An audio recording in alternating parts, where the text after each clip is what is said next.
Я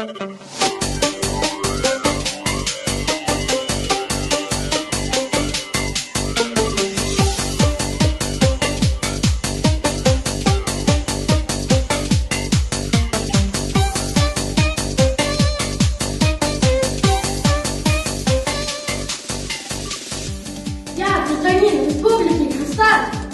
Менің отаным Қазақстан. Республика күнімен құттықтаймыз.